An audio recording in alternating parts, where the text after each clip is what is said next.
In this guide, I'm going to show you how you can convert a JPEG file into a PDF file. If you do find this guide helpful, make sure to like the video and subscribe to the channel with all notifications on for even more tutorials just like this. We'd greatly appreciate it.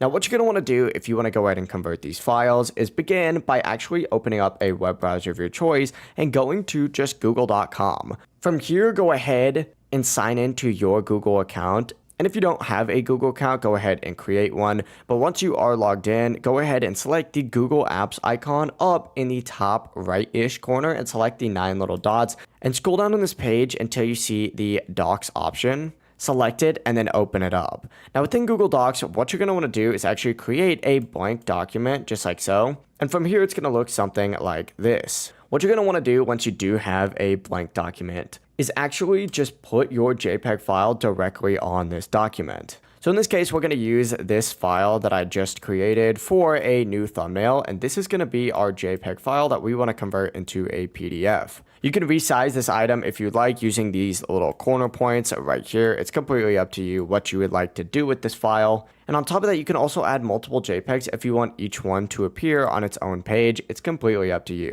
Whenever you are ready though, go ahead and click File up in the top left right below the name. And what you're going to want to do is hover over the download button here, and it's going to pull up another menu here. Go ahead and select PDF document. Your JPEG is now going to be saved as a PDF onto your computer. And as you can see, I can open up just like so, and it looks great. But yeah, it really is as simple as that. If you guys do have any questions, don't hesitate to ask us down in the comment section below. And before you do leave this video, make sure to like the video and subscribe to the channel. We'd greatly appreciate it. It really does help with the channel and lets us know that you want more content. Have a great rest of your day though. Peace.